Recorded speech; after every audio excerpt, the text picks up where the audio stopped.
Deep Talks, the detox for your mind by Deep Trivedi. Now moving to the second topic of today's discussion. Power of transformation nahi to kuch nahi. What is this power of transformation? Power of transformation is the difference between leading an ordinary life and leading a joyous and successful life. The power of transformation is such that you can choose to be where you are and end up being an ordinary matchstick, or you can choose to transform your life and turn into a bright flame. A very integral part of this transformation is how you put it to use in your life. The power of transformation provides you with a choice, wherein you can be the flame that can burn down its own future, or you can be the flame that enlightens the entire world and achieves its potential. So, to kindle the flame of transformation within you and help you achieve success, may we please put our hands together once again for our speaker, Mr. Deep Trivedi.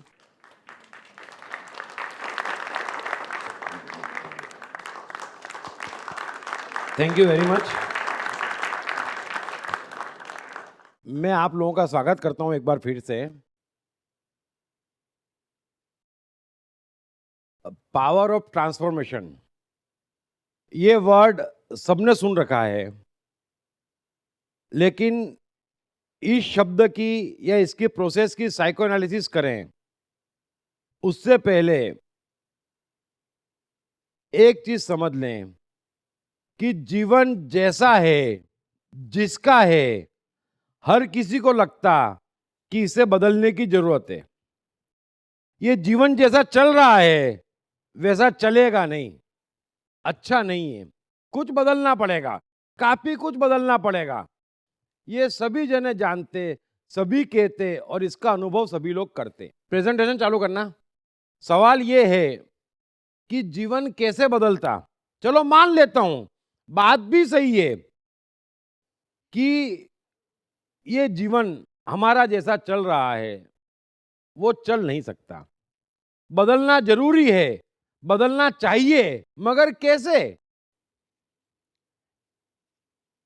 एक बार फिर से इस कैसे में सब जने उलझ जाते और फिर गलत जगह चले जाते। मैं बार बार समझाता हूं कि दो जगत एक साथ मौजूद हैं, एक दृश्यमान जगत और एक अदृश्य जगत। और ये अदृश्य है जो दृश्य को चला रहा है। तो जीवन आप बाहर से कुछ करके कभी नहीं बदल सकते, वो बदलने वाला ही नहीं है। जीवन मनुष्य का बदल सकता अगर वो भीतर से अपने में बदलाहट ला दे।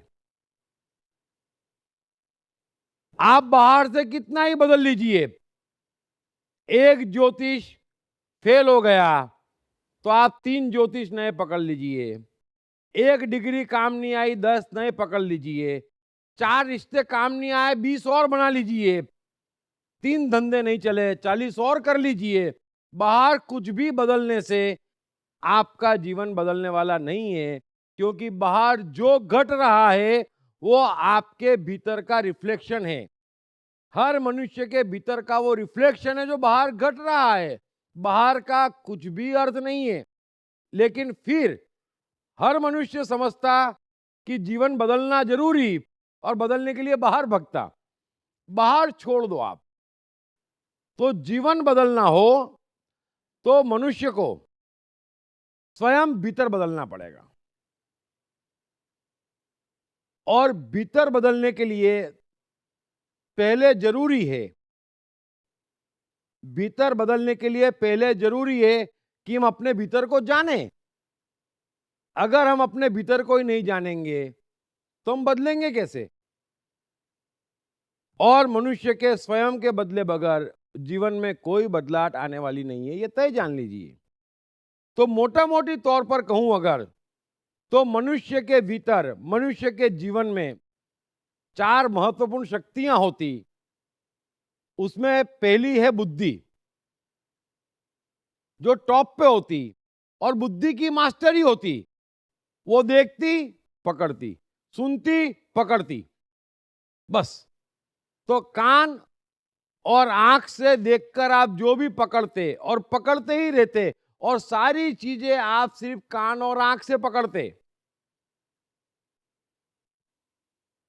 और पकड़ते चले जाते, ये काम बुद्धि का है।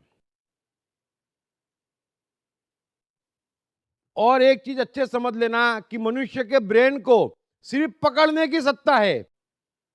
कितना ही बड़ा जहर हो, कितनी ही वस्तु जहरीली हो जाए, आपको मालूम भी पड़ जाए, तो आपके ब्रेन को उसे छोड़ने की सत्ता नहीं है। दिक्कत क्या है मनुष्य की कि साइकोलॉजी का ज्ञान काफी कम है, न ब्रेन और माइंड का फर्क मालूम, न मनों के विभिन्न फर्क मालूम, न अहंकार किसे कहते मालूम। तो ये फर्क मालूम होना जरूरी है। अगर हम अपनी सिस्टम नहीं पहचानेंगे तो काम कैसे चलेगा? तो जो हमारा ब्रेन है, जो टॉप पर है, उससे सिर्फ पकड़ने की सत्ता है, कुछ भी छोड़ने की सत्ता ब्रेन को नहीं है। और ब्रेन का पकड़ा किसी काम आता भी नहीं है, बड़ा ऊपरी है। आप देख लेना, जीवन में गौर कर लेना, सब जने कहते हैं भगवान में मानते, ये ब्रेन ने पकड़ा है, आपके मन ने नहीं पकड़ा है। मन को भगवान से लेना देना भी नहीं, वो तो साक्षात और स्वयं भगवान है। लेकिन आपने भगवान को पकड़ा है तो ब्रेन ने पकड़ाया है, और ब्रेन को पूरा पकड़ने की सत्ता भी नहीं और छोड़ने की सत्ता भी नहीं। तो होता क्या, आपका भगवान पे अटूट विश्वास रहता और आप अपनी चिंता भी करते। अब ये जादू है। अगर भगवान सब ठीक कर रहा है, अगर वो बैठा है, तो आपको अपनी चिंता करने की जरूरत क्या है? लेकिन ये ब्रेन ऐसे ऐसे कमाल करवाता। ब्रेन जानता कि ईर्ष्या बुरी, बड़े ऊंचे ऊंचे विचार, ये ब्रेन का जगत है। जीवन में कुछ काम नहीं आते विचार। आप रोज सुबह तय कर ले मैं क्रोध नहीं करूंगा, उससे कुछ होने वाला नहीं है। ये सब ब्रेन के विचार है। आप 1000 बार सुन लें कि कर्म करो पर फल की चिंता मत करो, क्या ऊंचा सेंटेंस है, वाह रे कृष्ण। और भारत की धरती पे कृष्ण महाराज पैदा हुए और ऐसा कह के गए, बहुत बढ़िया करा। एक छोटा सा कर्म बगैर फल की इच्छा के करके बता देना, ये सब ब्रेन के हिप्नोटिज्म है। उसका काम है पकड़ते जाओ। और दूसरा है अहंकार। अहंकार का काम है कि ब्रेन जो भी पकड़ लेता उसको डिफेंड करने का। अहंकार बोलता नहीं छोड़ो मत। मालूम पड़ गया कि 15 बार ज्योतिष ने बेवकूफ बना लिया, लेकिन अहंकार बोलेगा कबूलो मत, अपन मूर्खों में गिने जाएंगे। अब ये क्या बात हुई? ब्रेन पकड़ लेता और अहंकार पकड़ी हुई चीज को डिफेंड करता, नए नए लॉजिक लाता, और कुछ नहीं तो आखिरी में इज्जत का डर दिखाता। और फिर कहता अपने भी तो कोई बात है कि नहीं, हम कैसे मान लें हम गलत थे, 20 साल से करते आ रहे, अब छोड़ दे। नहीं नहीं नहीं, 20 साल और सही, अरे बचे 20 तो बचा लो भाई। तो ये बुद्धि और अहंकार, अहंकार को भी छोड़ने की सत्ता नहीं, बुद्धि को भी छोड़ने की सत्ता नहीं, ये दोनों सिर्फ पकड़ते। इतनी छोटी सी बात आप समझ लो। इसलिए कोई आपके विचार, कोई आपका ज्ञान, कुछ भी जीवन में वास्तव में काम नहीं आ रहा है। आप कह लें कि मुझे भरोसा भगवान पे, आप कह लें कर्म करो फल की चिंता मत करो, आप कह लें ईर्ष्या खराब, आप कुछ भी बात कर लें, ये बुद्धि की बात है, उसका वास्तविक आपके जीवन पे रत्ती भर प्रभाव नहीं पड़ रहा पॉजिटिव। सिर्फ एनर्जी जा रही, सिर्फ समय जा रहा। अब दो और चीज आपके भीतर है। एक, आपका ओरिजिनल स्वरूप जो प्रकृति से लेके आए थे, बड़े ध्यान से समझना, मैंने अच्छे से समझाया था कि उसमें आनंद, शांति, मस्ती, सुकून, क्रिएटिविटी, ध्यान, उत्साह, ये सब मौजूद था। आप जो ओरिजिनल स्वरूप लेके आए थे उसमें ये मौजूद था। लेकिन बुद्धि की एक्टिवनेस और अहंकार की मजबूती के कारण ये सारी चीजें आपकी ढक गई। कायदे से उस इंटेलिजेंस को जो बच्चा लेके आया था, उसको प्रकृति की महान इंटेलिजेंस पानी थी भीतर, नीचे गहरे उतरना था, वो ऊपर चले गया, बाहर से पकड़ पकड़ पकड़ पकड़ के खत्म हो गया। अब अगर आपके ये समझ में आ जाए कि आपका एक ओरिजिनल स्वरूप था जो लेके आए थे, वहां से कुदरत की तमाम शक्तियां आपको पानी थी जो आपके भीतर है, उसके बदले में ओरिजिनल स्वरूप भी आप खो चुके इस बुद्धि और अहंकार के कारण। ये चारों आपकी सिस्टम है और उसमें से बुद्धि और अहंकार को सिर्फ पकड़ने की सत्ता है, छोड़ने की सत्ता नहीं है। और दिक्कत क्या है हर एक के जीवन में कि वो पकड़ता भी बुद्धि और अहंकार से है और छोड़ता भी बुद्धि और अहंकार से है।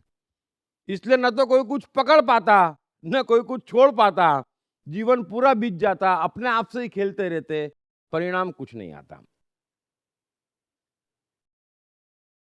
तो दरअसल पकड़ने की सत्ता भी मन की है और छोड़ने की सत्ता सिर्फ आपके मन की है। बुद्धि ने जो भी पकड़ा है उसे न तो बुद्धि छोड़ सकती ना अहंकार छोड़ सकती, छोड़ने की सत्ता सिर्फ मनुष्य के मन की है। एक चीज आप अच्छे से समझ लेना आप, क्योंकि बुद्धि अहंकार का पूरा जोर पकड़ने में है। छोटा बच्चा कभी कुछ पकड़ता नहीं, क्योंकि उसके पास उसका ओरिजिनल स्वरूप बड़ा इंटेलिजेंट होता। लेकिन जैसे ही हम बड़े होते, चारों तरफ से बुद्धि और अहंकार की शिक्षाएं हम पे आनी शुरू हो जाती, हम भी अट्रैक्ट होते और फिर भूल ही जाते कि हमारा कोई ओरिजिनल स्वरूप ऐसा था, या भूल ही जाते कि अंदर प्रकृति की तमाम ऊर्जाएं भरी पड़ी है, जहां से गीता बह जाती, जिनके चलते एडिसन 1000 आविष्कार कर जाता, जहां से अंबानी बनते, जहां से राइट ब्रदर्स बनते, हम वो भूल ही जाते उस शक्ति को। हम भूल ही जाते कि वो भीतर बैठी है, विश्वास ही नहीं होता अब तो कि वो भी अंदर है।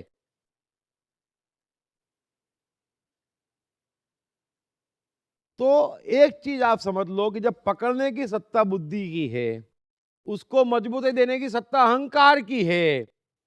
लेकिन आप जीवन में एक चीज गौर कर लो कि आपके जीवन की परेशानी क्या है, आपके जीवन के दुख और असफलता क्या है। सिर्फ वो है जो आपने पकड़ा है।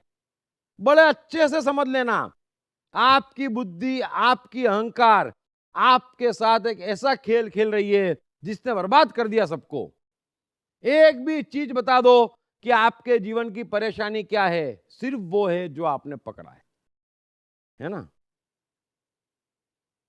अभी मिस्टर ब्रॉन्सन है कोई यूएस में, आप नहीं जानते, तो क्या वो आपको परेशान करते हैं? जरा सा सोचना, जो चीज आपने पकड़ी नहीं है, जो चीज आप जानते नहीं, वो आपको रत्ती भर परेशान कर नहीं रही है। अफ्रीका में कई मान्यताएं होंगी, वो ये मानते हैं कि एकदम पक्की है, लेकिन उस मान्यता को नहीं जानते या नहीं मानते, तो मान्यता आपको परेशान नहीं कर रही है। अभी भारत में सोचते कि नींबू मिर्ची गाड़ी की रक्षा कर रही है, अब यूरोप अमेरिका ऐसा नहीं सोचता, तो उनकी नींबू मिर्ची बर्बाद नहीं हो रही है।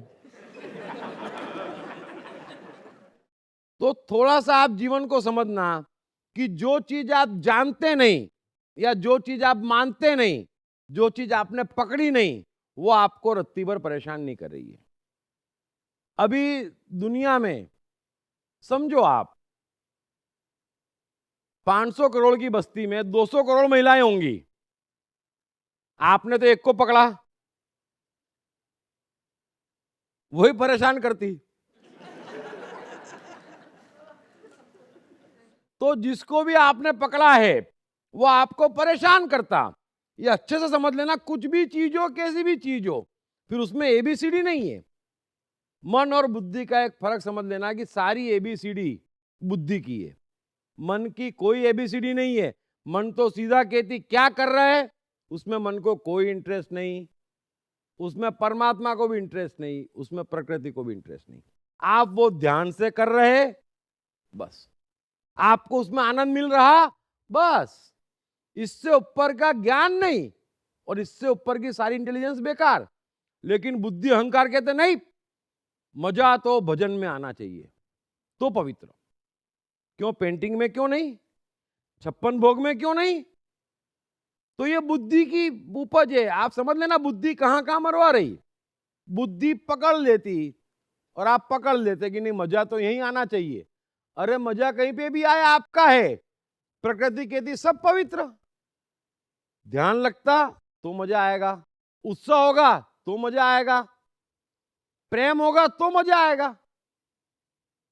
वो है नहीं, तो फिर बुद्धि समझाती इसलिए नहीं, इसलिए कुछ नहीं है, अंदर नहीं है, नहीं आ रहा है। बच्चे खिलौने से खेलते थे और इतना प्यारा घर बनाते थे। मैं हमेशा कहता हूं, आप ये मत समझना कि वॉल्ट डिज्नी और ये एडिसन और ये राइट ब्रदर्स और ये अंबानी और ये बिल गेट्स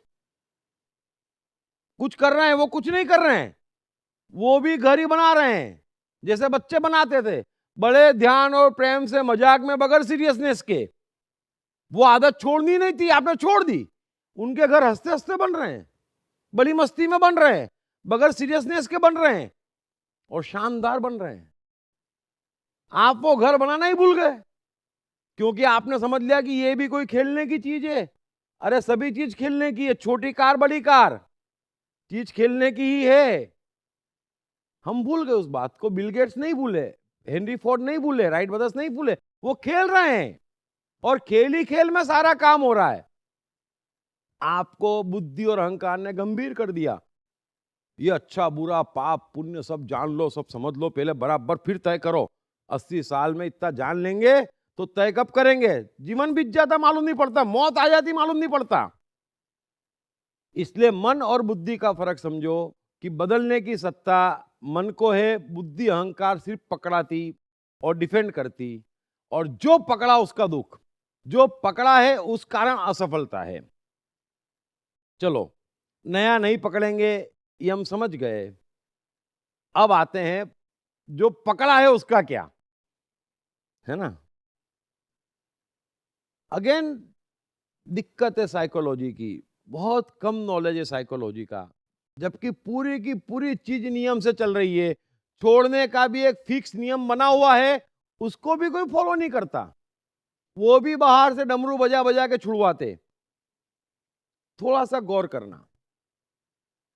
मैं आपको दावे से कहता हूं, चीज आपके लिए जहरीली क्यों न हो गई हो, आपके सोचने से, आपके विचारने से, किसी के कहने से, प्रयत्न करने से वो इस जन्म में छूटेगी नहीं। ये छोड़ने का नियम ही नहीं है। आप पकड़ते भी ऐसे, आप छोड़ते भी ऐसे। इसलिए तो मैं कह रहा हूं ना कि ना तो चीज पकड़ में आती ना चीज छूटती, है ना। सब चीज ऐसी है। तो ये छोड़ने का नियम समझ लेना कि कोई आपसे कह जाए, किसी शास्त्र में लिखा हो, कोई महाज्ञानी कह दे, आपके दादाजी कह दें, आप खुद कहीं पढ़ लें, आप खुद सोच लें, आप खुद प्रयत्न करें कि ये छूट जाए, वो छूटेगी नहीं। और यही आप करते। आज के बाद गौर करना, इसलिए कोई चीज छूटती ही नहीं।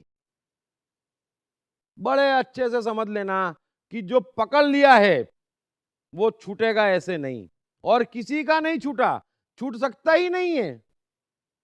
फिर जबरदस्ती करते, हठ योग। इसीलिए कृष्ण गीता में कहते हैं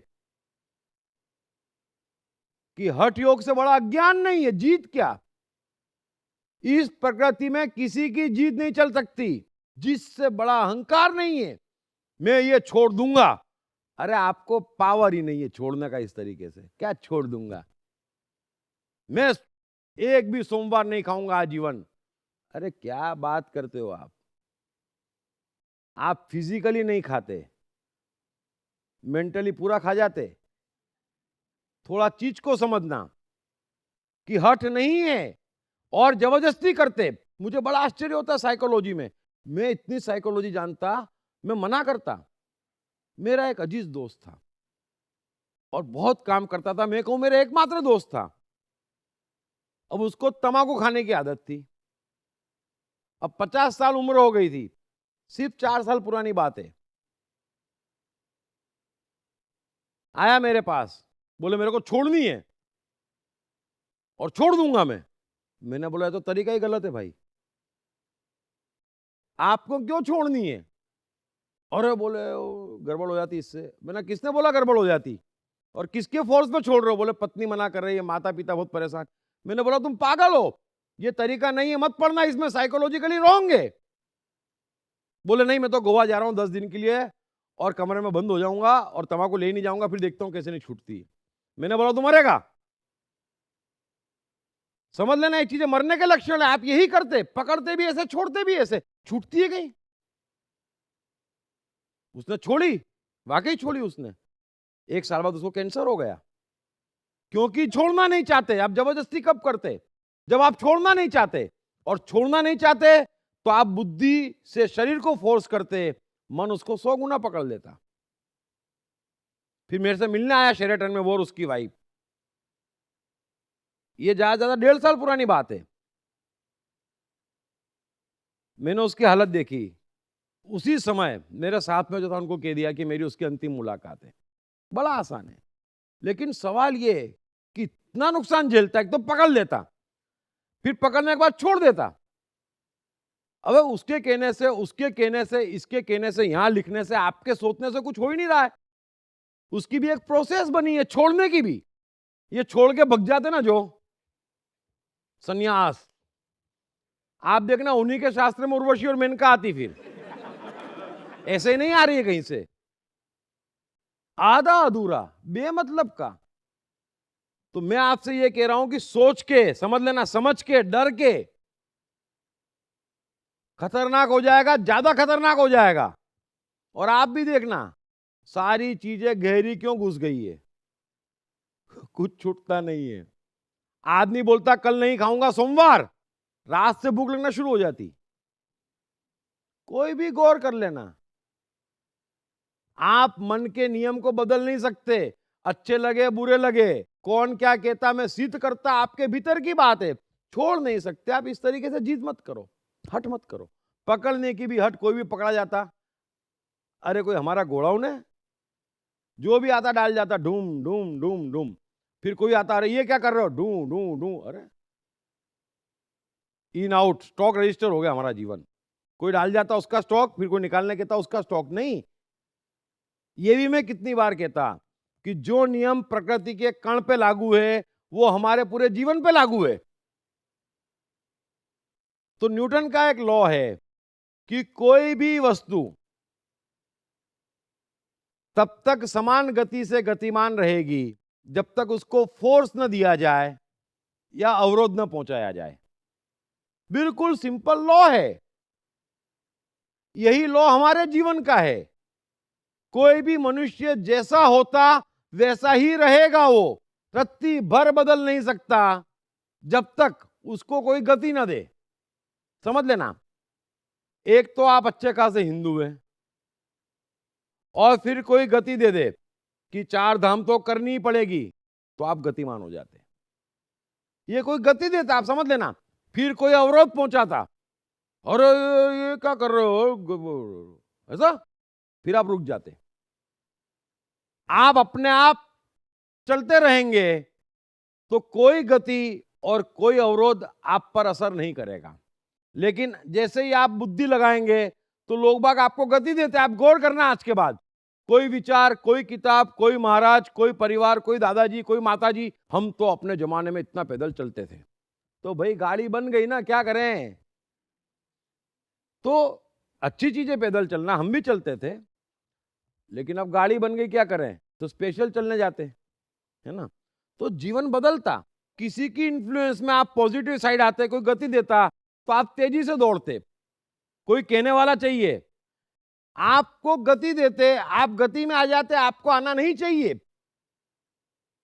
फिर कोई अवरोध पहुंचाता, अरे ये अपने परिवार को शोभा नहीं देता। अरे परिवार 80 साल का, प्रकृति अरबों वर्ष की, मैं अपना देखूं कि परिवार की शोभा देखूं। आप परिवार की शोभा देखते, फिर फंस जा, अवरोध आ जाता।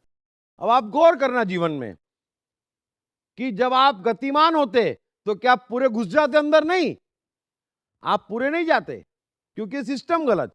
फिर कोई रोकता आपको तो आप रुक जाते, वो चीज छूट जाती नहीं। आप सिर्फ रुकते, बदलाहट नहीं आती आप में, ट्रांसफॉर्मेशन नहीं होता आप में। आप रुकते, रेड बत्ती देख के रुकते कि चालन बन जाएगा। सड़क पे ठीक है, जीवन में ठीक नहीं है। कोई आपका चालन नहीं बना सकता आपकी मर्जी के बगैर, और कोई आपको हरी झंडी नहीं दिखा सकता, चलो ट्रेन। नहीं, मेरी ट्रेन मेरी मर्जी। तुम कितनी गति दो मैं देखूंगा, तुम कितने अवरोध डालो मैं देखूंगा। आप देखते ही नहीं। तो जीवन में जिन्होंने झंडे गाड़े वो समझ लेना कि गति और अवरोधों से बचना सीख गए। बड़े अच्छे समझ लेना, कोई गति काम नहीं करी किसी को, न कोई अवरोध काम करा, न तो उनको रोक पाया कुछ करने से, न कोई उनको गतिमान कर पाया जबरदस्ती। वो जो भी करा अपनी समझ से करा।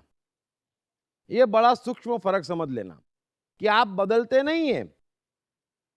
मैंने कितनी बार कहा कि जैसे ही अवरोध से आप रुकते हैं कि वो चीज आप में 1000 गुनी गति से अंदर घुस जाती। मन को नेगेटिव पसंद नहीं। मैं अभी आपको कह दूं कि खबरदार जो किसी ने बंदर की सोची, सबके दिमाग में अंदर आ जाएगा। जैसे ही कोई नेगेटिव कहता हम आकर्षित हो जाते, लेकिन मन को रास नहीं आता तो मन 100 गुना खाता। आप शरीर से तंबाकू छोड़ते, मन 1000 गुनी खा लेता। आप शरीर से खाना छोड़ते, मन 1000 गुना खा लेता। आप इस सिद्धांत को समझो और महत्व आपके मन के खाने का है। आपके जीवन पे, आपके शरीर पे असर मन का आ रहा है। शरीर से क्या खाया क्या गया कुछ नहीं, शरीर से क्या किया क्या नहीं किया कोई मतलब नहीं। मन महत्वपूर्ण है। तो छोड़ने की इस प्रोसेस में कभी मत आना, कुछ छूटने वाला नहीं है। और डबल से पकड़ेंगे, फिर और डबल से पकड़ेंगे, फिर और डबल से पकड़ेंगे और एक दिन विकृत हो जाएंगे। और आप देखना इतनी तीव्रता से क्यों पकड़ा है। धन छूटता नहीं, बीमारी तक नहीं छूटती। आप गौर करना, बीमारी तक आसानी से छूटना बंद हो गई है मनुष्य की, क्योंकि छोड़ने में तकलीफ, प्रोसीजर गलत। इसलिए अगर आप वाकई जीवन में पूरा का पूरा बदलाव लाना चाहते, अगर आप वाकई जीवन में आनंद और मस्ती के फव्वारे फोड़ना चाहते, तो सबसे पहले एक चीज समझ लो कि आप जैसे हैं वैसे इतने बढ़िया हैं कि जो पकड़ लिया है उसको मान लो आपने पकड़ लिया है, वो आपके जीवन का हिस्सा है। छोड़ने की जल्दी मत करो। मैं आपको इतना कह रहा हूं और मैं कहते चले जाऊंगा, आपको मालूम भी नहीं पड़ेगा कब कितनी चीजें छूट गई। छोड़ने की जरूरत नहीं है, नहीं छूटती फिर वो का वही करो। छूट जाएगी तब मालूम नहीं पड़ेगा, आप बदल जाएंगे, उसको ट्रांसफॉर्मेशन कहते हैं। आप जबरदस्ती मत करो। रत्ती भर जबरदस्ती कोई चीज छुड़वाएगी नहीं, डबल से पकड़ाएगी और डबल से और डबल से और डबल से, और कुछ मत करो। कौन कितना ईमानदार, कौन कितना साहूकार, कौन क्या करता है सब जानते। अपने साथ 10 मिनट बैठो, पता चल जाएगा कि कितनी जोर से सब कुछ पकड़ा हुआ है। इतनी जोर से इतना गहरा पकड़ लिया है कि वो ऐसे नहीं छूटेगा आप। लेकिन छोड़ने का प्रयत्न करेंगे तो और गहरे से पकड़ेगा। इसलिए आप जैसे हैं, जो पकड़ा है उसमें जियो बस। मैं ये कह रहा हूं कि आपने जो और जैसे पकड़ा है, आप जैसे हैं उसमें जियो।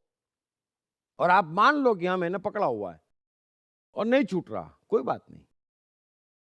मेरे कहने से आप कुछ छोड़ना मत, मेरे कहने से आप कुछ छोड़ पाएंगे भी नहीं। लेकिन मैं जो आपको कह रहा हूं, आपके उस कंप्यूटर से खेल रहा हूं कि सब छुड़वा दूंगा, आपको मालूम भी नहीं पड़ेगा, आप सुनते जाएंगे, छोड़ते जाएंगे और 2 दिन बाद देखेंगे तो हाँ यार ये तो काफी कुछ छूट गया। छूट जाएगा, बड़ा आसान है। लेकिन आपकी पद्धति से कोई चीज छूटेगी नहीं। आप जैसे हैं उसमें रहें, उसी को माने, उसी में जिए। अगर आप वाकई जीवन बदलना चाहते तो फिर कोई कहने वाला कौन कि ये खराब है, तुम कौन, जीवन मेरा, पकड़ा मैंने, भोगना मेरे को, तुम कौन कहने वाले खराब, ये अच्छा नहीं, ये छोड़ो, ये पकड़ो। अरे तुम हो कौन भाई? तुमने जाना कौन से साल, मैंने जाना कौन से साल, तुमने जाना कौन से दिन, मैंने जाना कौन से दिन। मेरी यात्रा बॉम्बे दिल्ली, तुम्हारी यात्रा दिल्ली कलकत्ता। तुम मुझे बताने वाले कौन? ये अच्छा पकड़ लो, ये बुरा छोड़ दो। नहीं, आप जैसे वैसा चलो और दूसरे को तो छोड़ ही दो। मुझे नहीं सुनना, मुझे नहीं पकड़ना, मेरे में इंटेलिजेंस है, मैं पकड़ूंगा, मैं छोड़ूंगा अपने आप। तो जो पहले स्वीकार लेगा और जो है उसमें जी लेगा और मान लेगा कि वो बिल्कुल सही जा रहा है जीवन में, इतना बड़ा चमत्कार हो जाएगा आपके जीवन में जिसकी आप कल्पना नहीं कर सकते।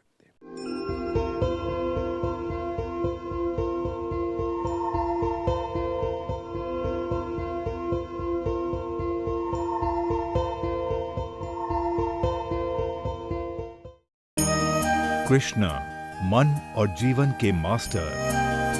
कृष्णा एक प्रेमी, एक कलाकार, एक गुरु, एक राजनेता, एक व्यवसायी।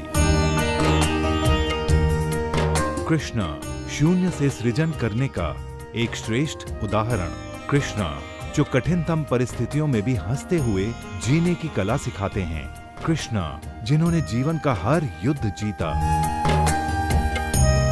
दीप त्रिवेदी द्वारा लिखित किताब मैं कृष्ण हूँ। ये किताब कृष्ण के संपूर्ण जीवन पर रिसर्च करने के बाद कुछ इस साइकोलॉजिकल अंदाज में सिलसिलेवार रूप से लिखी गई है कि जिसे पढ़ते पढ़ते आपका जीवन भी बदलता चला जाएगा। मैं कृष्ण हूँ। ये किताब अंग्रेजी, हिंदी, मराठी तथा गुजराती में एक साथ atmanestore.com साथ ही सभी प्रमुख ई-कॉमर्स साइट्स पर भी उपलब्ध है। बच्चे देखना, बच्चे फट फट फट फट बदल जाते। कहते भी हम कि बच्चों की ग्रास्पिंग देखो, कहते ना क्या बदलते, फटाफट सीखते। वैज्ञानिक कहते हैं कि जीवन में जो भी सीखने लायक है वो बच्चा 5-6 साल में सीख जाता। बिल्कुल सही है। उसके बाद में हम सीखते नहीं है। उसके बाद में हम ये कचरा इकट्ठा करते और समझते हैं सीख रहे हैं हम, वो सीखना नहीं है। तो बच्चे सब सीख जाते, फटाफट ग्रास्प करते। और आप देखना बच्चों को, आप इतिहास उठाकर उदाहरण देखें कि छोटे बच्चों ने कितनी स्पीड से कितना ग्रास्प किया और जीवन बदल दिया। छोटे बच्चे जैसा होते वैसा जीते। वो कोई आपकी बात सुनते नहीं, ये बेटा ये कोई तरीका है। तो बच्चा मन में यही सोचता था आप मत करो ना, मेरे को तो करने दो भाई, मैं तो ऐसा ही हूं। आप कितने ही चिल्ला ले, अबे घर में गेस्ट आए अच्छा नहीं है, मैंने थोड़ी बुलाए, तुमने बुलाया, तुम जानो, मैं तो अपनी मस्ती में। बड़ा डरा के रखते तो टेम्पररी नाटक करता लेकिन फिर भग जाता।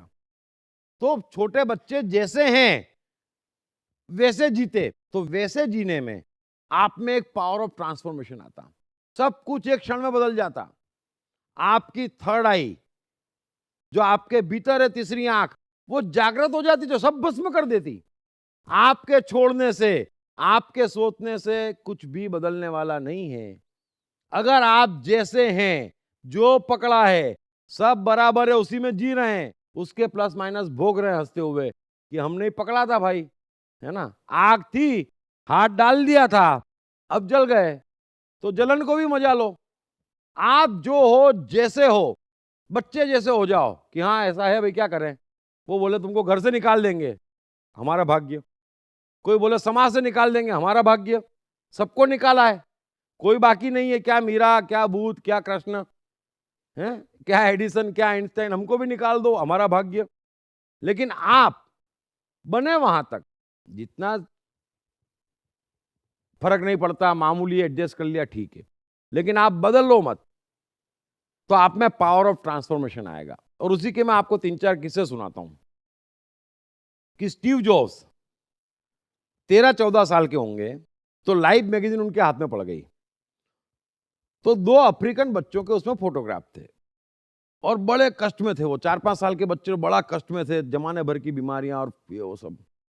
तो स्टीव जॉब्स तो एकदम सोचो पड़ गए, इतना कष्ट बच्चों को, ये तो बड़ी गड़बड़ है। तो सीधे मैगजीन उठा के पादरी के पास गए और पादरी को बोले देखो ये मैगजीन। पादरी ने देखी, बोले देखो बच्चे, बोले देखे, तो बोले कितना कष्ट में है। पादरी बोले हाँ वो तो है। तो बोले आपका गॉड ये जानता। तो पादरी बोले बच्चा गॉड सब कुछ जानता। तो बोले गॉड सब कुछ जानता फिर भी तकलीफ में। बोले हाँ। तो बोले मेरे को चर्च नहीं आना, तेरे पास रख गॉड ऐसा, काम खलास। एक छोटी सी बात, जीवन में से चर्च गायब। कितनी देर लगती। मैं भी आपसे यही कहता हूं, अरे आप इंसान हैं और सिर्फ इंसान हैं। आप देवता होने के चक्कर में जानवर बन रहे हैं। बड़ा स्पष्ट समझ लेना, आप इंसान हैं, नॉर्मल हैं, सब नॉर्मल हैं। ये जो बातें कर रहे हैं ना और जो आप समझ रहे वैसा जीवन नहीं है, वो जीवन का नियम नहीं। आप नॉर्मल हैं, आप नॉर्मल हो जाए, नॉर्मल जिए, जैसा है वैसा जिए। कुछ अच्छा बुरा पाप पुण्य संसार में संभव नहीं है, आपके जीवन में से कट जाएगा। अभी आप इंसान हैं तो आप हिंदू मुस्लिम सिख ईसाई नहीं होंगे। कितनी छोटी सी तो बात है, सिर्फ अपने को इंसान मान लेंगे, जीवन में से हजारों उपद्रव कट जाएंगे। कितनी छोटी सी बात है, मानने की बात है, इतनी सी बात और कट। दयानंद सरस्वती 8-10 साल के थे, पिताजी के साथ गए मंदिर, गणेश का मंदिर था, लड्डू चढ़ाए जा रहे थे, पिताजी ने भी चढ़ाए, खूब लड्डू पड़े हुए थे। दयानंद ने देखा कि सब चूहे घूम रहे हैं और फटाफट लड्डू खा रहे हैं। तो दयानंद को लगा, अरे भगवान के लड्डू, अभी भगवान क्रोध करेंगे गणेश जी। तो उन्होंने पिताजी को बोला, पिताजी आप गणेश जी को नहीं छोड़ेंगे है ना, भस्म कर देंगे। पिताजी बोले, बेटा ऐसा कुछ भी नहीं होगा। तो बोले, क्या लड्डू खाते रहेंगे? बोले हाँ। तो फिर चूहे ज्यादा पावरफुल नहीं है? और वो दिन के बाद दयानंद कभी मंदिर नहीं गए, मूर्ति पूजा के विरोध में, और पूरे हिंदुस्तान और दुनिया में आर्य समाज की स्थापना कर दी, जो तमाम मूर्ति पूजा के खिलाफ में, मंदिर के खिलाफ में। कितनी देर लगती, 1 सेकंड की बात है, छोड़ना है। किसी ने पकड़ा नहीं है, समझ लेना। ट्रांसफॉर्मेशन है, छोड़ना है। आपने जो व्यर्थ पकड़ रखा है, आपकी समझ से आपका काम ही नहीं अटक रहा। आप जिन चीजों को पकड़े बैठे हैं, उसका न तो जीवन में महत्व, न आपका काम अटक रहा, न तो आप धर्म की ऊंचाई जानते, न मन की, न साइकोलॉजी की, न जीवन की। आप छोटी छोटी छोटी जगह भटकते। कृष्ण अगेन 13-14 साल के थे, खेलने गए हुए थे गोवर्धन साइड, तो एक वृद्ध आदमी को देखा, बड़ी तकलीफ में था, 80 साल का आदमी होगा, मथुरा सामान बेचने जा रहा था। तो कृष्ण ने देखा, यार उनसे चला नहीं जा रहा, और आप सामान बेचने क्यों जा रहे हो मथुरा? तो बोले, वो इंद्र पूजा निकट आ रही है, तो उगाई देनी है गांव में। तो कृष्ण बोले, तुमको क्यों देनी है? बोले, कंपलसरी है सबको देना, और इंद्र की पूजा तो करनी पड़ेगी, नहीं तो वर्षा नहीं होगी। कृष्ण का तो दिमाग ही ठनक गया। बोले, ऐसा तो कैसा देवता जिसकी चापलूसी करनी पड़ेगी हैं? और फिर वर्षा किसी कंट्रोल में? बोले, नहीं करनी इंद्र पूजा, नहीं होने दी इंद्र पूजा। पूरे गांव को भड़काया, पूरी दादागिरी करी, रुकवा दी, इतिहास में पहली बार। तो ये ग्रास्पिंग है। कोई वर्षा का देवता होता, और देवता ऐसे होते जिनकी चापलूसी करनी पड़ती? अरे वो तो शैतानों की करनी पड़ती, देवताओं की भी चापलूसी। कमाल की बात है। तो छोटे छोटे किस्से मैं आपको सुना रहा हूं कि अगर आप नेचुरल जिएंगे, बच्चे नेचुरल जीते, जो है सो हैं। मेरा जीवन 80 साल जीना, जो है सो है, अभी उसमें भी पकड़ छोड़ के लूं क्या मैं? जीने दो मुझे अपने हिसाब से। आप बदल जाएंगे, तेजी से बदलेंगे, और बदलने के लिए सिर्फ छोड़ना है, पकड़ना कुछ नहीं है, सिर्फ छोड़ना है। बुद्ध हमेशा कहते थे कि ट्रांसफॉर्मेशन के मामले में, बदलने के मामले में, घोड़े 4 प्रकार के होते बोले।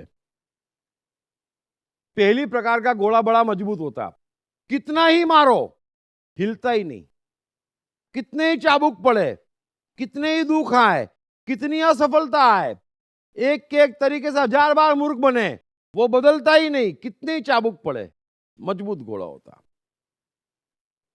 उससे अच्छे वो घोड़े होते जो 3-4 चाबुक पड़े और दौड़ पड़ते कि जान छुड़ाओ, भागो, गड़बड़। उससे भी अच्छे वो घोड़े होते जो पहला चाबुक पड़ते दौड़ पड़ते। लेकिन सबसे अच्छे वो घोड़े होते जो चाबुक उठाओ कि उसकी छाया देख के दौड़ पड़ते। बस। तो आपको छोड़ना है छाया देख के। क्या आपको नहीं मालूम कि सिकंदर खाली हाथ गया था? इतने कष्ट सबके जीवन में है, बहुत कम ऐसे गरीब देखे मैंने तो कि जिनके पास इतना भी नहीं है कि आजीवन खा पी ना सके। थोड़ा पीछे हट जाएंगे और कोई फर्क नहीं पड़ेगा। लेकिन कितना चिंतन, कितनी चिंता, कितना टेंशन, और पूरा जीवन कमाने में चले जाता। इतने रुपए हैं लोगों के पास। मैं तो बड़े बड़े इंडस्ट्रीज देखता, बड़े बड़े बिजनेसमैन देखता, खर्चा भी नहीं होता, इतना भी खर्चा नहीं होता, गरीब कर लेता, उनसे नहीं होता। और गलती से अस्पताल में भर्ती हो जाए या कोई बीमारी लगे तो निगोशिएशन करते, बैंक में 500 करोड़ की एफडी है, डॉक्टर से निगोशिएशन चल रहा है, इसमें क्या मूर्ख। अच्छा फिर छोड़ के जाते, मैं सबसे कहता तुम करोगे क्या, छोड़ के जाओगे पक्का, बोले हाँ, बच्चे 15 दिन में ठीक कर देंगे। कितनी देर लगती है, बाप का माल मिलते ही ठिकाने लग जाता, अपना माल को ठिकाने लगाता। अब साधारण बुद्धि की बात यह कहती कि मैंने कमाया मैं वापरूं, और इतना वापरूं कि एक पाई छोड़ के ना जाऊं, ये बुद्धि की बात है। हम वापरते ही नहीं, फिर एक से एक बच्चे पैदा होते, है ना। वो हुकमचंद सेठ, शायद आपने नाम सुना होगा, बहुत बड़े सेठ थे। मतलब उस जमाने में अकेले हाथों पूरे अंग्रेज को हिला दिया था। लंदन एक्सचेंज में, कॉटन एक्सचेंज में एक ही आदमी की तस्वीर है, वो सेठ हुकमचंद की है। इतने बड़े सटोरी है, यहां बैठे बैठे दुनिया को हिला देते थे। इंदौर के थे वो, बैठे बैठे पूरी दुनिया हिला देते थे सट्टे में। अनपढ़ थे, और नरीमन पॉइंट से लेकर यहां तक की काफी प्रॉपर्टी उनकी थी। ट्रेन में नोट भर के आते थे, ट्रेन में नोट भर के जाते थे उनके। सिंधिया फैमिली को एक बार तकलीफ थी तो ट्रेन में नोट, इतना पैसा। अनपढ़ आदमी, भारत गुलाम, गांधी जी को तकलीफ, हुकमचंद सेठ हाजिर, इसको तकलीफ हाजिर, और करते सिर्फ सट्टा थे, जबान का धंधा। कभी नमक गायब कर देते मार्केट से, कभी क्या। अब उनकी तबीयत खराब हुई, इतनी प्रॉपर्टी, महल के महल, कोठियां की कोठियां, तो उनके बच्चे वो बैठे बाबूजी के पास। बाबूजी मर रहे थे, हुकमचंद सेठ बोले बाबूजी को आखिरी हुक्म, बोले देखो बच्चों, एक बात कहूं तुमसे, हाँ, सारी लग्जरी पाल जो, धंधे की लग्जरी मत पाल जो, जीवन भर खुश रहोगे, 25 पुस्तक खाएगी। अभी उनकी तीसरी जनरेशन है, सिर्फ तीसरी जनरेशन है, बता रहा हूं मैं आपको। सारी कोठियां बिक गई, सब बिक गया, क्योंकि बच्चों को धंधे का शौक लग गया। सबको बिजनेसमैन बनना है। एक कोठी बिकती है, धंधा करते नुकसान होता है, एक कोठी बिकती धंधा करते नुकसान होता, करते करते कुछ नहीं बचा, सब करीब करीब हैंड टू माउथ हो गए। अभी हमारे दोस्त है तो बोलेंगे यार तुम ये किस्सा सुनाते हो। तो मैं आपको ये कह रहा हूं कि मुगल साम्राज्य भी गायब हो जाता जब छोड़ के जाते। तो साधारण बुद्धि से सोचो कि आपका कमाया आप पे काम आ रहा है, थोड़ी सी सुरक्षा हो गई। बाकी जिसके पास अकल नहीं है वो कोई भी रुपये उड़ाने में 10 दिन लगाएगा, और जिसके पास अकल है उसको रुपए की जरूरत नहीं है। सिंपल तो गणित है। आप कहां कहां भगते, क्या क्या भगते। छोटा सा जीवन जीने के लिए है, सिर्फ आप जी सकते, उल्टी सुल्टी जगह जाते, और ना जल्दी छोड़ना ना जल्दी पकड़ना। मैं आपको अच्छे से समझाना चाहता हूं कि आपका मन न्यूटन लॉ पे काम करता, न्यूटन के नियम पे आपका मन काम कर रहा है। जब तक कुछ नया नहीं घटेगा, आप समझ लेना, तब तक न तो आप कोई चीज पकड़ सकते ना आप कोई चीज छोड़ सकते। ये बड़ा अच्छे समझ लेना। और पकड़ना एक ही कारण से होता, आकर्षण से। दूसरा कोई कारण पकड़ने का नहीं, आप आकर्षित होते और पकड़ लेते। लेकिन छोड़ना पक्के में, अगर आप ट्रांसफॉर्मेशन चाहते, जैसा मैंने बताया दयानंद सरस्वती कि स्टीव जॉब्स या कृष्ण या एडिसन या राइट ब्रदर्स, जो भी है जो ट्रांसफॉर्म हो जाते, पुराना पूरा भस्म हो जाता, जिनका तीसरी आंख जो भस्म कर देती, बात ही समाप्त। आप अभी मान लें कि मैं इंसान हूं, करोड़ों डेटा भस्म, समय ही समय, टेंशन ही खत्म, न कहीं जाना न कहीं आना, ऊर्जा भी बच जाएगी। कितनी छोटी सी बात है, आप इंसान हैं और इंसान ही रहेंगे। अब आप सोचते, आपको समझा दिया गया कि ये मंत्र से भला होता, वो मंत्र से भला होता, ये भगवान अच्छा वो बुरा, सबके अपने अपने भगवान, सबके अपने अपने मंत्र, सब जगह लोग बाग दुखी, सब जगह लोग बाग सुखी। सूर्य पक्षपात नहीं करता, पानी पक्षपात नहीं करती, हवा पक्षपात नहीं करती, लेकिन आप इंसान ही नहीं बचे। हिंदू मुस्लिम सिख ईसाई हो गए, वो राजपूत हो गए, ना क्या हो गए, ना कैसे हो गए, मुझे समझ में नहीं आया कैसे हो गए। कितना टाइम वेस्ट, फिर उसकी भी रक्षा, फिर उसके भी अवार्ड, फिर वो भी संकट में, धर्म भी संकट में आ जाता, भगवान भी संकट में आ जाते। ये भी कमाल। तो थोड़ा सा आप समझो कि काटना आपके हाथ में है, फट से कट जाएगा। आप जैसे हैं वैसे रहें, सब बदल जाएगा। कोई भी व्यक्ति आज के बाद छोड़ने का नियम समझ लेना कि जो भी आपने पकड़ा है, जब तक आप पकड़े हुए की व्यर्थता नहीं जान लेते पक्के में, आपसे छूटेगा ही नहीं। कोई कुछ कह दे, कोई कुछ कर ले, आपने पकड़ा है तो आपके लिए एक ही न्यूटन लॉ है, मन का एक ही नियम है कि आपको जानना पड़ेगा कि ये चीज बोगस है, किसी काम की नहीं, व्यर्थ है, तभी वो आपसे छूटेगी। वो छूटेगी, छोड़ना नहीं पड़ेगा फिर। अगर आपको तहे दिल अंदर तक एहसास हो जाएगा कि ये व्यर्थ है। अभी मैं बुद्ध का किस्सा सुनाता हूं, चलो आपको चीज जल्दी समझ में आएगी। बुद्ध जब पैदा हुए तो पिताजी को डर बिठा दिया गया कि ये सन्यास ले लेगा, घर छोड़ के भाग जाएगा, तुम्हारा राजमहल नहीं चलाएगा। तो पिताजी ने सोचा कि ये तो बिल्कुल नहीं चलेगा, राजा का बेटा राजा ही बनेगा। तो पिताजी ने शानदार महल में बुद्ध को कैद कर दिया बचपन से, और वहां पर आहा तमाम सुख सुविधाएं, नर्तकियां, स्त्रियां, मदिरा, जो चाहिए ऐशो आराम, नौकर चाकर। अब बुद्ध तो धीरे धीरे बड़े होते गए और बुद्ध को इसके अलावा कुछ नहीं सिखाया पिताजी ने, कोई दूसरी दुनिया ही नहीं दी। बड़े अच्छे समझ लेना, कोई दूसरी दुनिया ही नहीं बुद्ध के जीवन में। तो बुद्ध को धीरे धीरे ऐसा लगने लगा कि यही जीवन है और अनंत तक चलने वाला है। बुद्ध को यह भी नहीं मालूम कि जीवन में मृत्यु भी होती। समझ लेना आप चीज। पिताजी ने ऐसी व्यवस्था करी कि पकड़ के दिखाए सन्यास। अभी पिताजी को साइकोलॉजी का ज्ञान नहीं था। अब इतना कोरा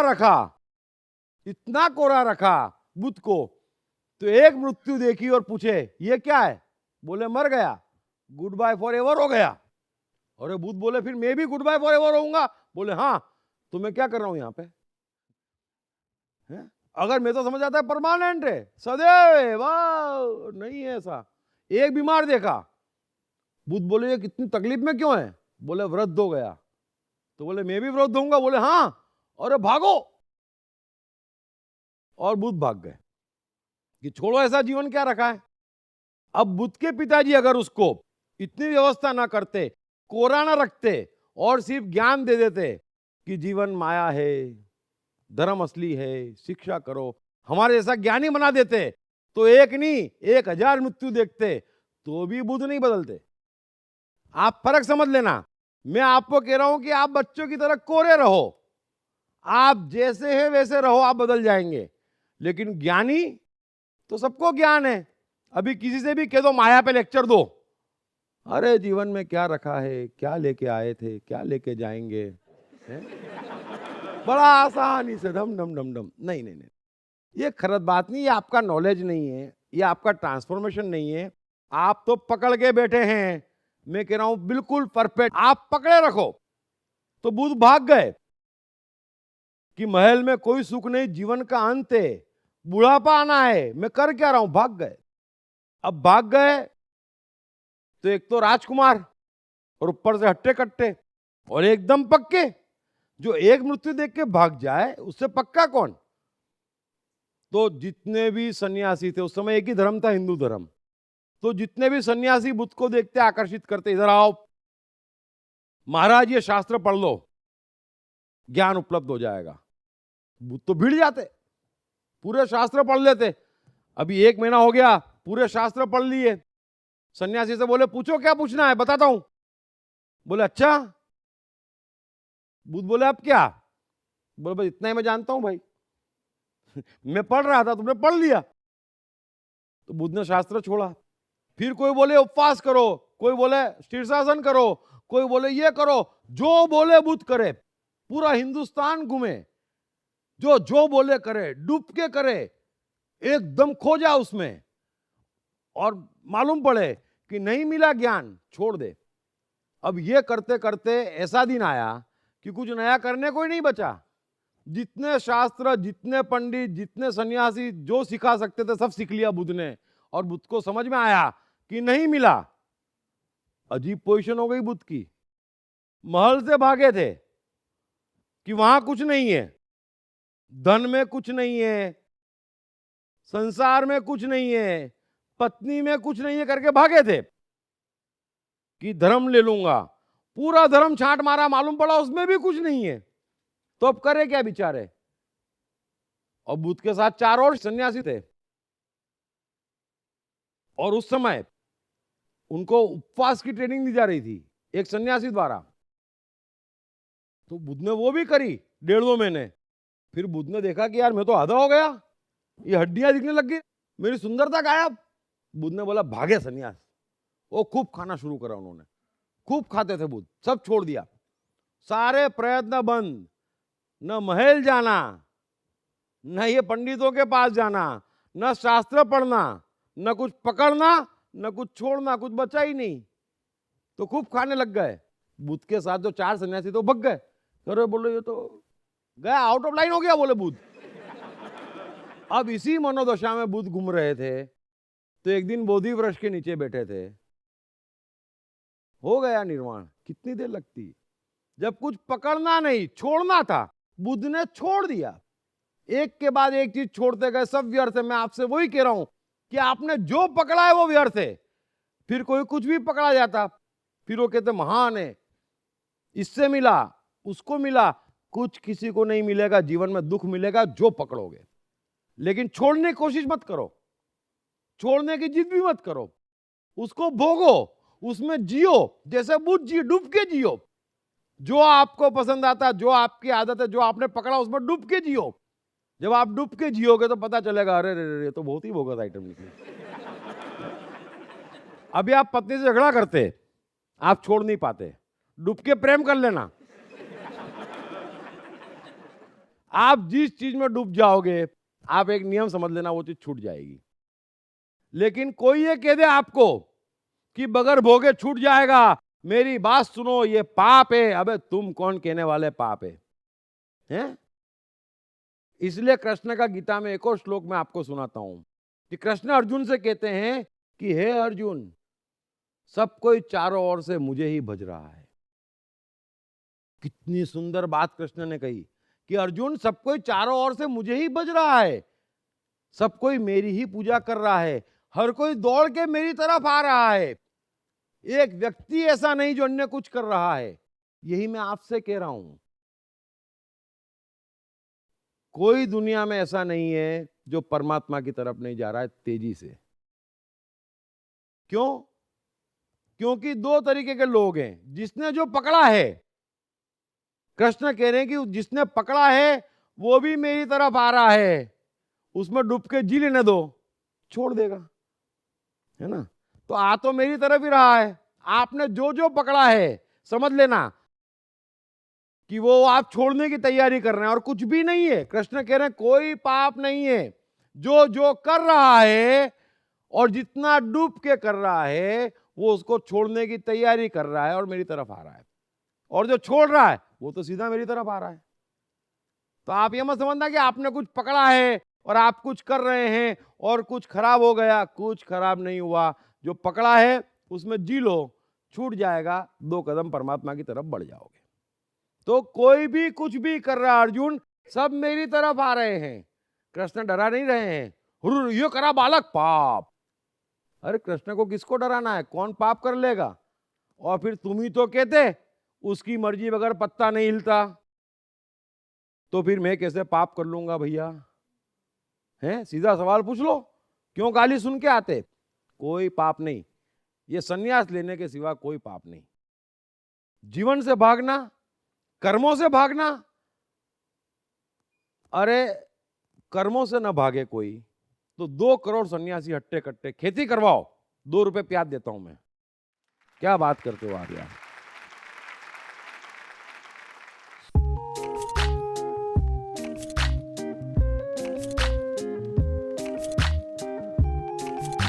हाय, मेरा नाम शील कुमार अवस्थी है और मैं बैंक में काम करता हूँ as a senior manager. My name is Omkar Kulkarni and I'm a engineering student. मेरा नाम जयराम प्रसाद है, मैं सेल्फ एम्प्लॉयड हूँ। मैंने इनकी बुक पढ़ी I am the mind. Sir ने I am the mind book में बहुत क्लियरली मेंशन किया है कि माइंड किस तरीके से वर्क करता है, कैसे प्रॉब्लम्स को क्रिएट करता है और इसका सोल्यूशन क्या है लाइफ में। It's a really great book that I've come across in so many years. I've read many books, but this one stands apart. इस पुस्तक की सरल भाषा, साधारण ढंग से मन का क्लासिफिकेशन ने मुझे बहुत प्रभावित किया है। I have read the book. It clearly identifies, explains the difference between your brain and the mind. All the 7 states of the mind are clearly defined in that book, and that's the best thing about the book. So it's a very nice book written in a very clear language. मेरा तो मानना है, मैं मन हूँ पुस्तक, हर व्यक्ति को पढ़ना चाहिए। ये जिंदगी को आसान बनाने का सरलतम तरीका है। अगर ये आई एम द माइंड एक बार समझ में आ गई, it is going to make the magic in the life.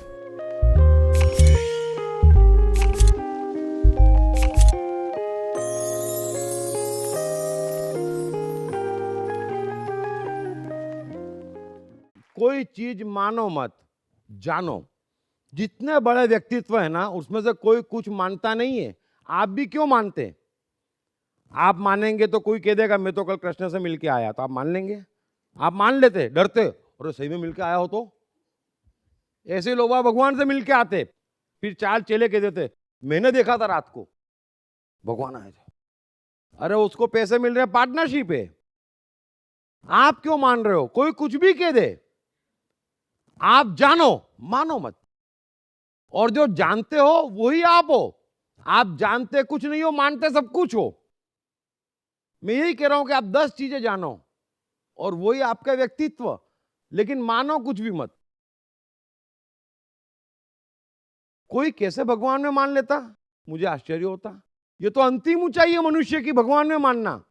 भगवान में मानने का अर्थ ही ये हो गया कि मुझे ये पूरा विज्ञान समझ में आ गया, यहां जो हो रहा है अच्छा हो रहा है, चिंता का कोई कारण नहीं। तो आप भगवान में मान रहे और चिंता भी कर रहे, मेरे को आश्चर्य होता है ये कर क्या रहा है, ये कर बड़ा। ये तो अंतिम है। जिसको देखो वो मान लेता भगवान में, जिसको देखो वो सज्जन, तो फिर सब भीतर रह जाता। मैं आपको एक कबीर का किस्सा सुनाता हूं, शायद आपको समझ में आ जाए कि आपको जानना है, मानना नहीं है। कबीर 8-9 साल के थे और एक गुरु जी के पढ़ने जाते थे, और वहां पे काफी शिष्य थे और गुरु भी बड़े महान थे। एक दिन ऐसा हुआ कि गुरु जी के पिताजी का श्राद्ध था। तो एक दिन पहले सब शिष्यों की मीटिंग करी कि देखो भाई इतने पंडित खाना खाने आएंगे, तो अपने को व्यवस्था करनी है, तो भिक्षा दीक्षा मांग के लाओ, है ना। और सबको कार्य भी सौंप दिया कि तेरा ये काम, तेरा ये काम, तेरा ये काम, पंडित खुश होकर जाना चाहिए। तो कबीर बोले साहब ये पंडित तो खुश होंगे, लेकिन ये श्राद्ध क्या होता है? छोटा बालक है बेचारा। अरे बोले श्राद्ध का मतलब समझ कि ये पंडित लोग जो खाएंगे ना, वो सीधा अपने पिताजी तक पहुंच जाएगा। कबीर बोले वाह यार, जादू है, मैजिक। ठीक है, मुझे क्या करना गुरुजी? तो बोले देखो तुम्हारा एक ही काम है, कल सुबह 10 बजे तक दूध लेके आने का है, क्योंकि उसकी खीर बनेगी। कबीर बोले जो आज्ञा गुरुदेव। चले गए कबीर तुम। अब दूसरे दिन 10 बजी, 11 बजी, 12 बज गई, कबीर आए ही नहीं। अब आए नहीं तो खीर बनी नहीं। तो गुरु तो बड़े नाराज, बड़े गुस्से में कि क्या गड़बड़, ये किसको काम दे दिया बालक को, दूध ही नहीं आया। नाक कट गई पंडितों के सामने, क्षमा मांगी पंडितों से कि महाराज आपको बुलाया तो था, जो है खा लो आप, खीर नहीं बन पाई। एक बालक की मूर्खता से वो आया ही नहीं। ठीक है, पंडित लोग खा के चले गए। दोपहर चढ़ गई, गुरुजी का गुस्सा शांत हुआ तो चिंता पकड़ी कि 8 साल का बालक गया किधर है, तो चलो ढूंढने। तो 5-6 चेले चपाटी लेके गुरुजी ढूंढने गए। अब ढूंढते ढूंढते ढूंढते बनारस की गलियों में एक छोटी सी गली में देखा कि 2 बाल्टी पड़ी हुई है जमीन पे और कबीर यूं बैठे हुए हैं और एक मरी हुई भैंस है पड़ोस में। तो गुरुजी कबीर को बोले तो कर क्या रहा है, तू यहाँ कर क्या रहा है मरी भैंस के पास? अरे बोले गुरुजी सुबह से कोशिश कर रहा हूं, मरी भैंस दूध ही नहीं दे रही। गुरुजी बोले पागल, मरी भैंस के दूध देती? कबीर बोले कैसी बात करते गुरुजी, सालों पहले मरा तुम्हारा बाप, आज खा सकता, और ताजी मरी हुई भैंस दूध नहीं दे सकती।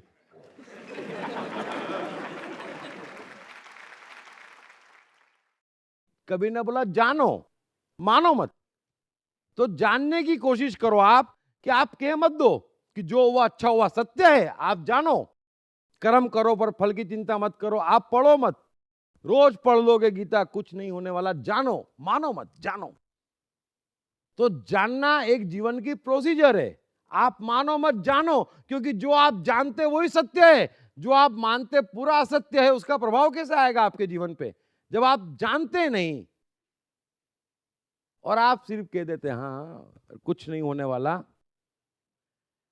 0 और 100 के बीच में ब्रिज मत बनाओ। दिक्कत क्या है हम लोगों की, कि हमारा सब उधार है, विश्वास भी उधार, ज्ञान भी उधार, पूरा नहीं। विश्वास जिस पे करते पूरा नहीं करते, आधा विश्वास आधा ज्ञान, हर चीज पे छोटा छोटा छोटा, एंड टाइम पे काम नहीं आता। एक चीज हो लेकिन पक्की हो, जीवन बन जाएगा। एक बढ़िया किस्सा आपको और सुनाता हूं मैं, ताकि आपको समझ में आ जाए कि कोई आदमी अगर आपको यह कहता है कि पेड़ के नीचे बैठ जाओ, मन शुद्ध हो जाएगा, मन से कुछ भी छूटेगा नहीं, बगैर भोगे, इस नियम को समझ लो आप, जो कहता गलत कहता। गीता, लाओ से, कबीर कितने डिटेल में नियम कहे, और सीधी बात है, अगर मैंने कुछ पकड़ा है तो जब तक मैं उसकी व्यर्थता नहीं जान लूंगा, मुझसे छूटेगा ही नहीं वो। और व्यर्थता कब जानूंगा, जब भोगूंगा। जब तक भोगूंगा नहीं। सब कहते शादी मत करो, कोई मानता? करते, भोगते, फिर दूसरे कहते यार मैं पक्का कह रहा हूं। तो तू कर रहा था तब भी हमने कहा था, माना तू, तो मैं क्यों मानूं? तो जब तक आप भोगते नहीं तब तक जानते नहीं। आप सारी चीज करो, दिल से भोगो, लेकिन एक दिमाग में ध्यान रखो कि ये भोगते वक्त आपके समय और ऊर्जा लग रहे हैं, उस अनुपात में आपको आनंद और सफलता आ रहे हैं कि नहीं, बस निगाह बनाए रखो। किसी की मत सुनो कि ये पाप, ये बुरा, कुछ बुरा नहीं। कृष्ण कह रहे हैं कि हर कोई चारों ओर से मेरी तरफ आ रहा, सिर्फ गोड़ों का फर्क है। कोई खूब चाबुक खा खा के आ रहा, कोई एक चाबुक में आ रहा, और कोई छाया देख के आ रहा। आ तो मेरी तरफ ही रहा है। जो उसने पकड़ा है बेचारा खुद जानता, छोड़ने के चक्कर में है। पाप का है का, वो खुद जानता गड़बड़ हो गई, छोड़ेगा, करेगा, चाबुक खा के छोड़ेगा। एक नहीं 100 चाबुक खाएगा, छोड़ेगा, छोड़ना तो पड़ेगा। तो एक गरीब शिष्य था और वो एक गुरु के यहां पढ़ने जाता था, लेकिन दिक्कत ये थी उस गुरु के यहां बाकी सब राजकुमार थे और ये अकेला बेचारा गरीब। बड़ा होनहार था, लेकिन 1-2 साल पढ़ते पढ़ते इसमें धन का लोभ जागा। उनकी रहन स्टाइल, उनके बोलने की अदा, उनकी बातों से कि महल में ऐसा सुख, ऐसा सुख, ऐसा हमारा घर, और ये बेचारा झोंपड़े में रहता था। तो गुरु ने भी देख लिया कि इसने धन पकड़ा, धन का मोह पकड़ लिया, कोई बात नहीं। शिक्षा पूरी हुई, ये बेचारा जाने लगा। तो उसने गुरु से पूछा कि गुरुदेव मैं गुरु दक्षिणा में क्या दूं आपको? तो गुरुजी ने एक ही बात कही कि अगर वाकई तू मेरी इज्जत करता, अगर वाकई मुझे गुरु दक्षिणा देना चाहता, तो आज के बाद सिर्फ धन कमाना जीवन का मकसद बना ले और कुछ मत कर, बाकी सब तेरे लिए पाप है। धन कमा, दिल खोल के कमा, खूब कमा और खूब मजा कर। शिष्य तो चमक गया, बोले ये गुरु ने कैसी बात कह दी, लेकिन अब बात कह दी तो गुरु गुरु थे, महान भी थे, तो बोले ठीक है, और मन में तो था ही। अब 15-20 रोज भटकता रहा कि धन कमाना, पर कैसे कमाना, कि अचानक 2-3 आदमी बात कर रहे थे कि यार ये राजा भी कमा ले। बोले रोज सुबह एक आदमी को जो सबसे पहले पहुंच जाए उससे पूछते कि तुझे क्या चाहिए, वो जो मांगता उसको दे देते। शिष्य को तो लगा वाह, ये तो बिल्कुल ठीक जगह आ गया मैं। अब धन से दूरी कितनी, संध्या का टाइम था। शिष्य शाम को ही राजमहल के बाहर पहुंच गया कि कोई पहले दूसरा ना आ जाए, क्योंकि एक को ही देता। वो शाम को 6 बजे से बाहर सो गया महल के। सुबह हुई तो उसने देखा कि वो सोया था और अकेला भी था, कोई आया नहीं, तो उसको लगा ये कहानी होगी। अगर राजा जो मांगे देता होता तो यहां भीड़ लग गई होती। फिर भी 6 बज गई, उठा तो देखा सही में राजा आ रहे हैं दूर से। राजा भी उसको देख के बड़ा खुश हुआ, क्योंकि अक्सर कोई आता नहीं था। हफ्ते भर 10 दिन में कोई एक आध आ जाए भूला भटका तो बात अलग, वो भी बाहर से आता था। तो राजा तो बड़ा खुश हुआ कि बोलो क्या चाहिए। अब ये तो गरीब शिष्य है, इसको क्या मालूम क्या चाहिए। तो इसने सोचना शुरू करा, 10,000 सोना मोहर है। राजा ने बोला ठीक है। अरे बोलो रुको रुको रुको, फिर इसने सोचा 10,000 से क्या, जब दे ही रहा है तो 1,00,000 सोना मोहरे चाहिए। राजा ने बोला जैसी आज्ञा। सिपाही को बोला लेके आओ। अरे रुको रुको रुको रुको, मेरे को राजमहल चाहिए। ठीक है चलो खाली करो अपन। अरे रुको रुको रुको, बोले मेरे को पूरा राजपाट चाहिए और तुम यहां से भगो। तो राजा बोले तुम्हारा हुआ और धन्यवाद तेरा, मैं कब से मौके की तलाश में था, कोई ऐसा मूर्ख फंसे। तो शिष्य बोले रुको रुको रुको। शिष्य भी समझदार था, गुरु का पक्का चेला था। बोले यार अगर यहां से भग रहा है तो मैं क्यों फंसूं। तो उसने बोला महाराज आपके पास रखो, मुझे कुछ भी नहीं चाहिए, गलती हुई, और भगा वहां से। गुरुजी ने क्या बोला कि तूने धन पकड़ा है तो धन कमाना तेरे जीवन का उद्देश्य रख। और उसने धन जबरदस्त भोगा, 1 सेकंड को भोगा, लेकिन वो राजा तो बना बस। और उसने राजा की हालत देखी कि ये बोल रहा है जान छूटी मूर्ख फंसा। बोले भागो, नहीं फंसना आपने को, तो बगैर भोगे नहीं छूटेगा, समझ लेना। आप कोई आपको कहता आपने जो पकड़ा है वो भोगना पड़ेगा। छाया से भगो, 1 सेकंड में समझो कि ये व्यर्थ है। कितनी ऊर्जा लग रही, कितना समय लग रहा और क्या मिल रहा। बस एक ही गणित लगाओ जीवन में, वरना व्यर्थ है तो छूटेगा। और छूटते ही भीतर ट्रांसफॉर्मेशन होगा, एक से एक शक्तियां बाहर आएगी और जीवन में आप बढ़ते चले जाओगे। आनंद शांति मस्ती कौन रोकता है। ये कचरा हटता चला जाएगा, छूटता चला जाएगा। कब? जब जैसे है वैसे जिए, दिल खोल के जिए। उसकी व्यर्थता मालूम पड़ जाएगी कि अरे बाप रे बाप, वो पुरानी एक साइकोलॉजिकल ट्रीटमेंट है। आपको तो मालूम होगी कि बड़े बड़े मंदिर पहाड़ियों पे होते, देखोगे ना, छोटे छोटे मंदिर पहाड़ियों पे होते और वो ज्यादा पवित्र होते। वहां खूब हंगामा होता, खूब भीड़ जाती वहां हमेशा। ये पुराने से पुरानी साइकोलॉजिकल ट्रीटमेंट है।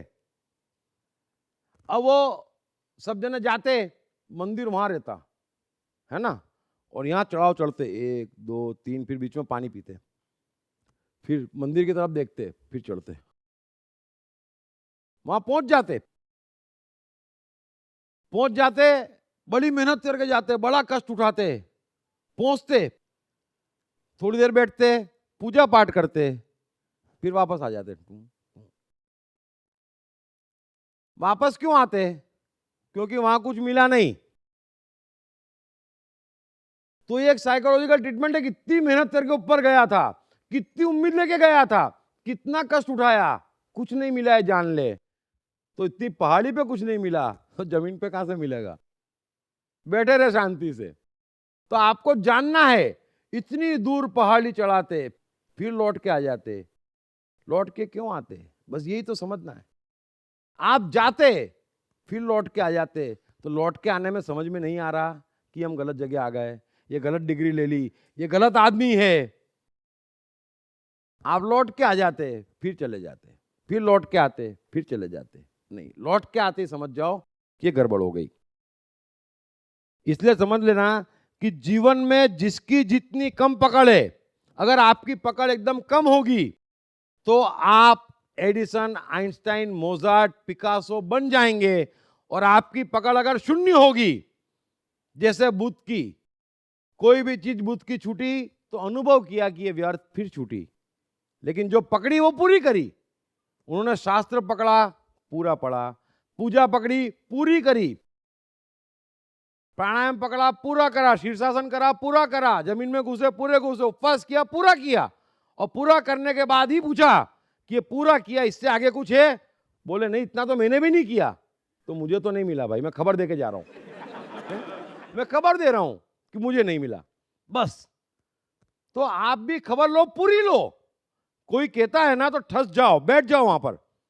कोई कहता है यहाँ भगवान दिखता है, यहाँ सफलता मिलती, यहाँ आनंद मिलता है, बैठ जाओ, अब बोल क्या करना है, पूरा करता हूं। लेकिन पूरा करके जान तो लो कि नहीं मिलता, बस जान लोगे तो छूट जाएगा।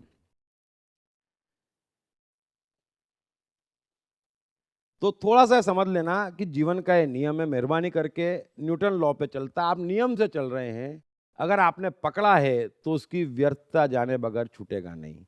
कोई कुछ कह देगा, आप मान लेंगे, तो कृष्ण गीता में 1000 बार कहते हैं कि ये अर्जुन, इस बाबत किसी का हट क्या करेगा, किसी का हट करेगा क्या? जब स्वभाव ही स्वभाव में बरत रहा है तो किसी का हट करेगा क्या? आपने पकड़ा है, आपके मन में घूम रहा है, वो अपने ही नियमों से छूटेगा, आप हट करेंगे तो डबल से पकड़ में आएगा। इसलिए कृष्ण गीता में ये भी कहते हैं कि जो शरीर से कर्मों का त्याग कर मन से उन कर्मों को करता, वो अधार्मिक से भी गया बीता और वो पापी है। क्योंकि आप शरीर से छोड़ रहे हैं और मन से खा रहे हैं, इससे बड़ा कोई पाप नहीं हो सकता। और कृष्ण की ऊंचाई ये है कि शरीर से सब कुछ कर रहा है और मन से ग्रहण ही नहीं कर रहा है। कितना उल्टा फासला कर दिया आपने। तो शरीर को तो छोड़ दो, आप करो जो पकड़ा उसको करो, कोशिश करो मन से छोड़ने की। शरीर से कुछ भी करो, कोई फर्क नहीं पड़ता। तो पकड़ की बात चल रही है कि जितना कम सामान रहेगा, जितना कम सामान रहेगा उतना सफर आसान रहेगा। जितनी भारी गठरी होगी उतना तू हैरान रहेगा। जितना कम सामान रहेगा उतना सफर आसान रहेगा। जितनी भारी गठरी होगी उतना तू हैरान रहेगा। उससे मिलना नामुमकिन है, उससे मिलना नामुमकिन है जब तक खुद का ध्यान रहेगा। हाथ मिले और दिल न मिले, ऐसे में नुकसान रहेगा। जब तक मंदिर और मस्जिद है, जब तक मंदिर और मस्जिद है, मुश्किल में इंसान रहेगा।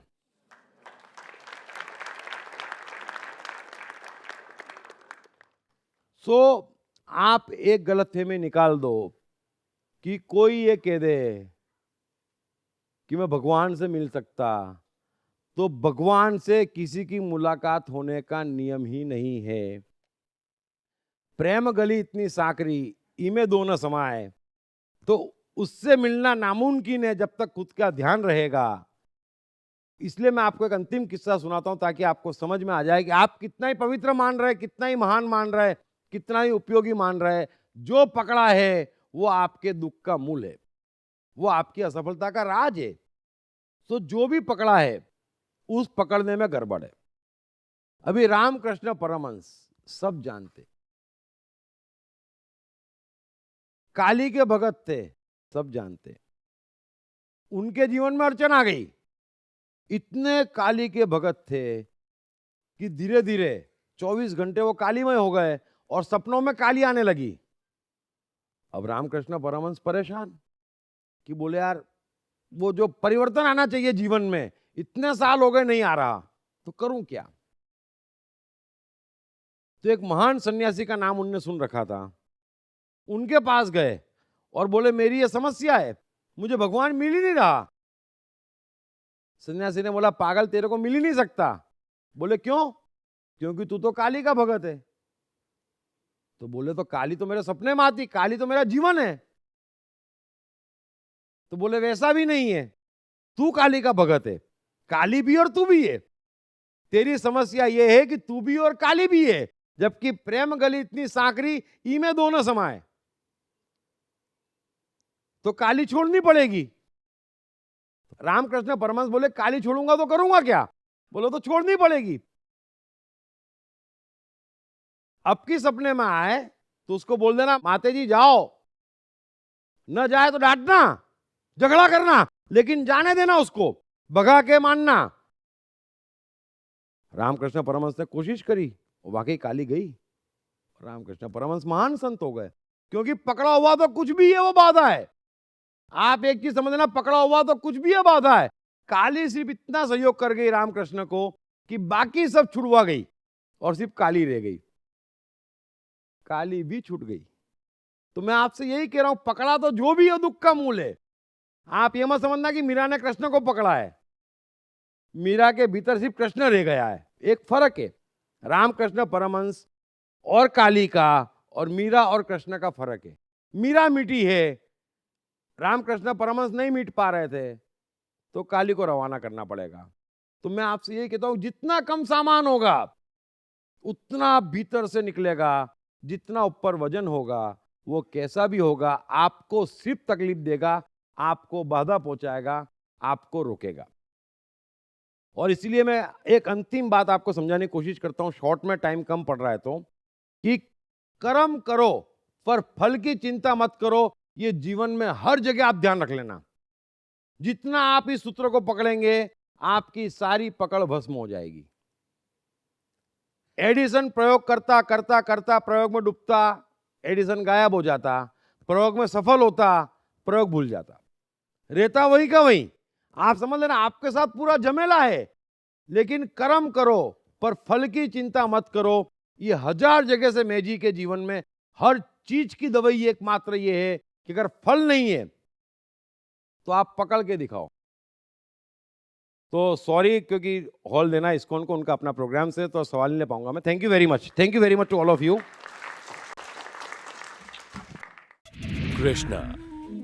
कृष्ण का बचपन कैसा गुजरा? कृष्ण राधा का प्यार क्या था? कृष्ण ने कितने विवाह किए? कृष्ण की चाइल्ड साइकोलॉजी क्या थी? कृष्ण ने ग्वाले से द्वारकाधीश तक का सफर कैसे तय किया? ये यादव स्थली क्या है? इन तमाम सवालों के जवाब जानिए। दीप त्रिवेदी द्वारा लिखित किताब मैं कृष्ण हूँ। ये किताब कृष्ण के संपूर्ण जीवन पर रिसर्च करने के बाद दीप त्रिवेदी द्वारा कुछ इस साइकोलॉजिकल अंदाज में सिलसिलेवार रूप से लिखी गई है कि जिसे पढ़ते पढ़ते आपका जीवन भी बदलता चला जाएगा। मैं कृष्ण हूँ। ये किताब अंग्रेजी, हिंदी, मराठी तथा गुजराती में एक साथ atmanestore.com साथ ही सभी प्रमुख ई-कॉमर्स साइट्स पर भी उपलब्ध है। दीप त्रिवेदी की मनुष्य के जीवन और उसकी साइकोलॉजी पर एक गहरी पकड़ है। मनुष्य जीवन के विभिन्न पहलुओं पर सर्वाधिक चर्चा करने का रिकॉर्ड भी उन्हीं के नाम पर है। मनुष्य जीवन का ऐसा कोई पहलू नहीं जिस पर उन्होंने खुलकर चर्चा ना की हो,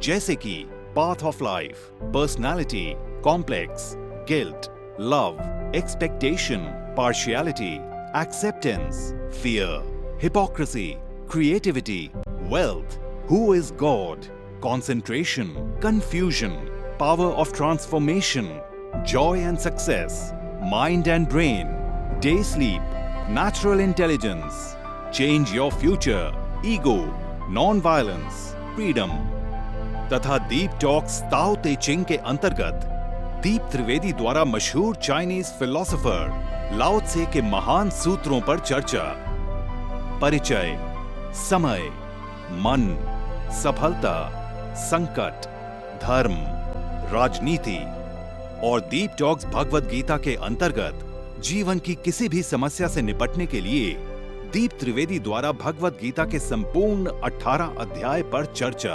आप ये तमाम डीवीडीज और सीडीज सुनकर अपना और अपने परिवार का जीवन बदल सकते हैं। ये तमाम डीवीडीज और सीडीज आत्मन ई स्टोर तथा अन्य सभी ई कॉमर्स साइट्स पर उपलब्ध हैं।